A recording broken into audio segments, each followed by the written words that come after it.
Lena Rivera wasn't just another TikToker.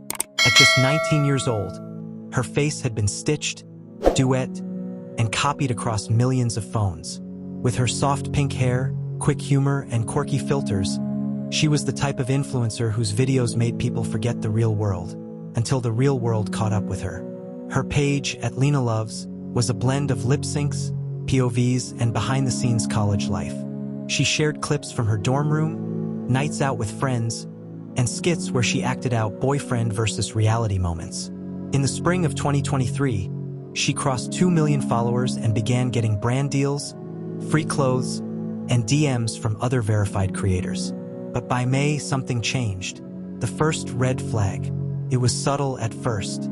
A video titled "Woke Up Like This LOL" showed Lena looking disheveled. Not her usual bubbly self. The lighting was dim. She looked tired, eyes puffy, lips dry. Her caption read, "Last night was something." Fans assumed she was hungover or joking. One comment with 80,000 likes read, "You okay, girl? Blink twice if you're in danger." Grinning face with sweat. She replied, "One blink." Half joking. Nobody thought anything of it. Until she posted a day later with a caption that simply read, "Do you ever feel like someone's watching you, even when you're alone?" That video was taken down within hours. But TikTok doesn't forget. People had already downloaded it, screen recorded it, and reposted it. Some claimed you could see movement in the background, just a flicker of shadow behind her curtain. The content gets stranger. By mid-June, Lena's fans had become detectives without realizing it. She posted fewer dance videos and more eerie, almost experimental content. One clip showed her sitting in silence, staring into the camera while a distorted audio track played in the background. Caption, "I'm fine, I promise." A freeze frame showed what looked like a bruise on her collarbone. In another, fans claimed to hear whispering in the background. And then came the infamous checklist video. In what seemed like a typical productivity skit, Lena held up a whiteboard with a to-do list. But zoomed in, you could see faint, smudged writing in the corners. Someone on Reddit enhanced the image. The words read, "He won't let me post this. I'm using Wi-Fi at cafe. Please help." That was when At Lena Loves stopped posting altogether. Vanishing act. On July 3rd, Lena was officially reported missing by her roommate, Kayla Martin. She told police Lena hadn't returned home in 3 days. Her phone had been off, and her laptop was gone, but her wallet and ID were still on the desk. Local authorities assumed Lena had taken a break. "These social media kids," one officer allegedly said to a journalist, "they vanish when they want attention. It's a pattern." But this wasn't a stunt. Not this time. Reddit lit up. TikTokers with forensic instincts began pulling Lena's old videos apart, frame by frame. They mapped out possible locations using landmarks, coffee shops, background audio, and timestamps. A creator named at Crimecore Casey made a viral breakdown of Lena's last 5 posts titled, "She Told Us, We Just Didn't Listen." The video hit 6 million views in 48 hours. The final post. 3 days after her disappearance, Lena's account posted one final video. No caption, no audio. It was 8 seconds long. She sat in the corner of what looked like a dark basement, wearing a hoodie. Her face was bruised. A single tear rolled down her cheek as she looked into the camera. In the final second, she mouthed something. TikTokers scrambled to decode it. Some said it was, "I'm sorry." Others insisted it was "run." But one digital lip reader, a deaf content creator named at Sign It With Me, claimed Lena mouthed, "He's here." The video was removed within 20 minutes. But not before millions had seen it and saved it. Police slow to react. As pressure built, authorities gave a short press conference. They said they were investigating all leads and working with TikTok to obtain Lena's IP logs. But fans weren't buying it. They wanted action. And so they took matters into their own hands. A subreddit titled r/Finding Lena exploded overnight. In 48 hours, it had over 300,000 members. Users created maps, timeline spreadsheets, and facial recognition threads. Some tracked people who had commented strange things under Lena's videos. One username kept popping up at No One Knows You. He commented things like, "You can't run forever. I miss your voice at night. Soon. Love." When Reddit users dug deeper, they found a TikTok account connected to that username. Empty. No content. But the display name? Your only fan. The van in the window. In Lena's last known video before disappearing, someone noticed a reflection in the mirror behind her. It was blurry, but it looked like a van parked across the street. A tech-savvy Redditor enhanced the reflection using AI tools. The license plate, partially visible, enough for the online community to crowdsource a full number. They submitted the lead anonymously to Crime Stoppers. Still, nothing from the police. So at CrimeCore, Casey posted a TikTok with the license plate in bold letters. It went viral again. Stop digging. That night, Casey received a DM from a burner account. It read, "Delete the post. You're next." Came with a photo of Casey's apartment door, taken from the hallway outside. Casey went live immediately. Over 100,000 viewers tuned in as she called 911 on camera, crying. Police arrived, took a report, and told her to take a break from social media. She didn't. Instead, she posted, "If I disappear, it wasn't by choice. #Justice for Lena." A case unfolding in real time. TikTok wasn't just a platform anymore. It was the crime scene. As Lena's disappearance unfolded, the app transformed into a virtual manhunt. Influencers became investigators. Likes turned into leads. Followers became digital warriors. But with so many eyes watching and millions of people playing detective, one question lingered beneath the surface. Were they helping or hunting? And with Lena still missing, and her final video echoing in everyone's memory, one chilling truth was impossible to ignore. The internet may have been the only reason anyone cared at all. The police were slow. The public? Not so much. While Lena Rivera's case sat buried in an overwhelmed system, TikTok and Reddit became digital war rooms. From casual fans to full-blown internet sleuths, thousands of users around the globe began piecing together a mystery they refused to let fade into silence. They had no badge, no warrant, and no jurisdiction. Just a phone, a browser, and one shared obsession. Find Lena. TikTok sleuths unite. 3 days after Lena's final video surfaced, a content creator named at CrimeCore Casey went live again. This time, she wasn't alone. The live featured a panel of creators who'd been following Lena's case. At Digitally Dead, a former cybersecurity analyst turned true crime influencer. At Sign It With Me, the deaf creator who first decoded Lena's final words. At GeoGenie, a location analyst who used satellite images and audio forensics to pinpoint locations in viral videos. They called themselves the Digital Defense League, part tongue-in-cheek, part dead serious. In real time, they showed viewers how they were piecing together Lena's last movements using metadata from her videos, sound analysis, geolocation clues, and pattern recognition. More than 350,000 people watched the stream. It was the digital equivalent of a nationwide missing persons alert, but powered by likes, comments, and algorithms. One viewer typed, "This feels like a Netflix show happening in real life." But this wasn't fiction. Lena was still missing, and the police still had no suspect. Reddit turns into Command Central. The subreddit r/Finding Lena became the central hub for public collaboration.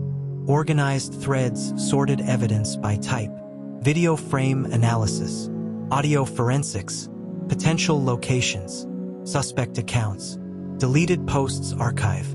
One user, a data analyst by day, wrote a Python script to catalog Lena's entire TikTok history, frame by frame. Another user used AI to sharpen the reflection of the van scene in the window, matching it to a white 2006 Dodge Ram with faded paint and a cracked left taillight. That matched surveillance footage from a nearby gas station, obtained by a fan who lived 2 blocks from Lena's last known location. This wasn't just crowdsourcing. It was a full-blown civilian investigation. A suspect emerges. As the sleuths combed through Lena's online history, one account kept surfacing at No One Knows You. At first glance, it was a typical ghost account. No videos, no followers, no bio. But the username had appeared in comments across Lena's TikToks going back 6 months. Some comments were cryptic. "You can smile now. You won't be able to later." Others were disturbing. "Still watching. Always watching. That lipstick shade looks better when you're quiet." Redditors dug deeper. The account was linked to a Gmail address used to sign up for multiple burner Instagram accounts that had also interacted with Lena's stories and tagged her in creepy photos she never reposted. The sleuths contacted TikTok and emailed police with the evidence. Still no arrest. No public statement. So, at Crime Court, Casey posted the findings in a viral TikTok. "Meet the man the internet believes kidnapped Lena Rivera." It reached 4.2 million views in 12 hours. The line between justice and obsession. Not everyone applauded the amateur investigation. Some creators began calling out the movement, warning that misinformation and misidentification could lead to innocent people getting hurt. One creator at Legal Bites TV made a response video. "You're not a detective just because you have Wi-Fi and Google Maps. Be careful before you ruin someone's life." But the comment section had already made up its mind. Too late. He's guilty. Why is no one arresting this guy? If the police won't, we will. The mob mentality had begun to take over. A chilling discovery. Late one night, a 16-year-old user named @PixelSherlock posted something that changed everything. He'd been analyzing Lena's audio files and found a repeated low-frequency hum in 3 separate videos. Using software used by sound engineers, he realized it wasn't just background noise. It was the faint hum of an old ventilation fan. He matched the sound to a specific model of basement fan used in older homes built before 1990. That detail, combined with the visible wood paneling seen in Lena's last post, narrowed down the possible locations. @GeoGenie cross-referenced historical building permits in Lena's county, overlaid it with her known GPS activity, and published a map of 6 possible houses matching the details. One of them belonged to a Noah Kane, a former college classmate Lena had blocked 6 months prior. He lived alone, drove a white Dodge Ram, and hadn't posted to social media in weeks. The house on Lancaster Drive. By July 10th, internet sleuths had narrowed down Lena's potential location to Noah Kane's basement on Lancaster Drive. That morning, a live stream began. A neighbor, alerted by noise and flashing lights, filmed as unmarked police vehicles surrounded Kane's home. TikTok blew up. The live stream spread across Twitter, Facebook, YouTube, and Discord. By the time officers broke through the front door, over 1.2 million people were watching live across platforms. Police exited moments later with Kane in handcuffs, face obscured by a hoodie. Inside, they reportedly found Lena's cracked iPhone, blood-stained bedsheets, duct tape, a hard drive containing several unposted video files, a diary belonging to Lena. It was over, or so everyone thought. She left one last message. While the world watched the arrest in shock, @Crime Court, Casey posted again. She had gained access to Lena's last auto-uploaded draft via a cached archive tool. It was a private, saved video that Lena never got the chance to publish. In the video, she whispered into the camera, barely audible, "If I don't make it, tell my mom I'm sorry. I wanted to leave. I tried, but I couldn't. I love you. Please don't let him delete me." Casey sobbed in the video. So did thousands of viewers. #Justice for Lena trended for 72 hours. The internet got its villain, but at what cost? Noah Kane was charged with kidnapping, assault, and first-degree murder. He never posted a video. He wasn't a creator. He wasn't famous. But Lena was, and that made him obsessed. Prosecutors would later describe his behavior as a parasocial relationship turned predatory. The internet celebrated. But some asked hard questions. Did internet sleuths help find Lena? Or did they escalate the danger? Should creators profit from true crime content unfolding in real time? Would the case have ended differently if it hadn't gone viral? Don't forget to like, comment, and subscribe. Hit the notification bell. It wasn't CNN. It wasn't Fox News. It was TikTok Live that delivered justice in real time with over 1.2 million people watching.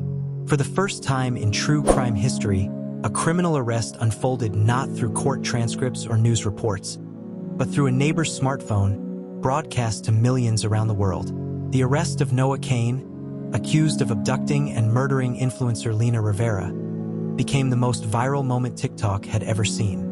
But the celebration would be short-lived, because with the truth came something far darker: how deep the obsession had gone. The day of the raid.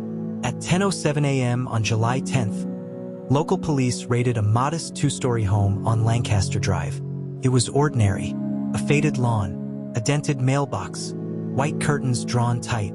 Officers had received an anonymous tip backed with digital evidence from Reddit users and TikTok sleuths who traced metadata, sound frequencies, and satellite imagery, all pointing to one location. They expected a suspect. They did not expect the world to be watching. A neighbor across the street, alerted by the flashing lights and noise, instinctively hit go live on TikTok. What followed was a minute-by-minute capture of one of the most chilling arrests in modern crime history. Within 20 minutes, thousands were tuned in, then hundreds of thousands. And when the first glimpse of Noah Kane, a skinny, pale man in his early 20s, was seen being pulled out of the home in cuffs, the comments flooded in. "We got him. That's the creep," from Lena's comments. "Justice for Lena." Then came the footage from inside. What they found inside. The raid report, later released to the public, described a scene designed for prolonged captivity. Officers found a makeshift soundproofed room in the basement, sealed with foam padding and heavy curtains. A twin mattress on the floor, covered in what appeared to be blood. A ring light and phone stand facing the mattress. Lena Rivera's cracked iPhone, tucked inside a shoebox. A handwritten journal, presumed to be Lena's. 2 USB drives, one labeled Dollhouse, and the other for later. In the kitchen trash, officers found a half-burned wig, nearly identical to Lena's pastel pink hair extensions. But what disturbed them most were the video files. The videos that broke the internet. By the time police finished the search, a court order had been filed to examine the hard drives. On them were 5 unreleased videos, all of Lena. Each clip showed her delivering a message into the camera. Some clips were tearful, others almost numb. In one, she whispered, "I know someone will see this. I don't know when, but please don't let me die for nothing." The final clip was time-stamped just 2 hours before the raid. In it, Lena sits against the wall, her voice barely audible. She says, "He says today's the day. I'm scared. I don't want to go." That video was released publicly with the family's permission. It reached 20 million views in under 24 hours. The hashtag revolution, hashtag justice for Lena, exploded again. Then came new trends. Hashtag found her, hashtag TikTok killer, hashtag never again, hashtag Lena did not deserve this. True crime creators uploaded breakdowns, reenactments, and commentary. Digital forensic specialists did reaction videos. Users posted candlelight vigils, digital murals, and remixes of Lena's old videos over sad piano music. But while the world mourned, a debate raged beneath the surface. Entertainment versus exploitation. Lena's final moments, her pain, fear, and raw vulnerability, were now viral content. Clips of her final messages were reposted, duet, remixed, and even memed by some insensitive creators. One influencer gained over 300,000 followers in a week by posting TikTok dance trends over images of Lena's house with captions like, "Can't believe this happened here, broken heart." Another posted a basement makeup tutorial, joking about the lighting setup found in Noah's room. Public outrage followed. At Sign It With Me, the deaf creator who helped decode Lena's messages posted a now viral PSA. "This wasn't your story to profit from. She was a person, not a trend." But the truth was unavoidable. The line between justice and virality had blurred beyond recognition. The first court appearance. Noah Kane was formally charged with kidnapping, unlawful imprisonment, aggravated assault, and first-degree murder. His mugshot went viral. Thin, pale, hollow-eyed. The internet called him everything from incel Frankenstein to the basement boy. During his first court appearance, reporters and TikTokers flooded the courthouse. Some live-streamed the hearing from their phones. When the judge denied bail, cheers erupted from the courthouse steps. But Cain didn't flinch. He stared ahead, dead-eyed. His public defender asked for a psychiatric evaluation, citing symptoms of delusion, obsessive-compulsive behavior, and parasocial fixation. Lena's family speaks out. In a press conference streamed on Instagram and YouTube, Lena's mother, Rosa Rivera, addressed the world. "My daughter cried for help, and no one heard her. She used the only voice she had, TikTok. And thank God, some of you listened. We are broken, but we are grateful." She revealed Lena had told her about a weird fan months earlier, but didn't feel the police would take it seriously. Rosa called on TikTok to implement better safety protocols, direct reporting for threats, and emergency account alerts. She ended with a warning: "This won't be the last. Not if we don't change things." Social media saved her, but it also killed her. The most viral livestream in true crime history. The moment of Cain's arrest and the release of Lena's final video had now been clipped, reposted, and distributed across every major platform. YouTube compilations titled "Justice for Lena." The full timeline ranked in trending. Twitter threads dissected every frame. Redditors mapped out Cain's entire digital footprint: his online posts, private accounts, gaming handles, and eerie late-night tweets from 2021. Netflix producers were reportedly already negotiating documentary rights. But then a final twist. Just when the world thought the story had ended, something happened. On July 15th at exactly 12 a.m., Noah Cain's TikTok account, previously deleted, suddenly reappeared. With one video, black screen, no audio, just one sentence, typed in white Arial font. She wasn't the only one. Within 3 minutes, the account was removed again. TikTok issued a statement blaming a server error, but screenshots had already gone viral, and investigators were now considering a horrifying possibility. Was Lena just one victim of many? Lena Rivera's death wasn't just tragic. It was transformative. A teenager kidnapped and killed, her cries for help buried in algorithmic noise, only to be uncovered by millions of strangers playing detective from behind their screens. Her killer was in custody. Her final videos were now digital artifacts. But even in death, Lena couldn't rest, because the internet wouldn't let her. And in the silence that followed the viral storm, a disturbing truth remained. We're not just watching true crime anymore. We're participating in it. Viral justice or digital vigilantism? As the dust settled on Noah Cain's arrest, public opinion fractured into two sides. On one hand, Lena's story was held up as a testament to the power of online communities, a case where crowdsourced digital clues did what law enforcement could not. On the other, critics argued that TikTok sleuths risked contaminating a murder investigation, creating panic, and blurring the line between activism and harassment. At Legal Bites TV, the legal commentator posted a now viral video. What if they had the wrong guy? What if the TikTok mob ruined someone's life? Today it worked, but next time it could go very, very wrong. Others weren't so cautious. A creator with 2.5 million followers made a skit reenacting Lena's final moments, complete with fake tears, makeup bruises, and the same caption from Lena's last video, "He's here." He monetized the video. It received 4.6 million views. The trial begins. On September 5th, 2023, Noah Cain's trial began. Cameras weren't allowed in the courtroom, but TikTok didn't need them. Dozens of courtroom sketch artists, live bloggers, and social media reporters recreated the proceedings in real time. The prosecution laid out a harrowing timeline. Cain had stalked Lena online for 11 months. He used burner accounts to comment under dozens of her posts, most of which she blocked. He purchased surveillance tools online, a parabolic mic, location spoofers, and data scraping software. He had rehearsed her abduction with mannequin stand-ins, filmed in his basement. The defense claimed Cain suffered from paranoid delusions, exacerbated by obsessive content consumption and feelings of online rejection. One psychologist testified, "He did not see Lena as a person. He saw her as a character in his private fantasy, a fantasy TikTok helped build. The victim impact statement. When Lena's mother, Rosa Rivera, took the stand, the courtroom fell silent. She carried Lena's favorite pink hoodie with her. Her voice was steady but exhausted. My daughter begged for help. Her followers saw it.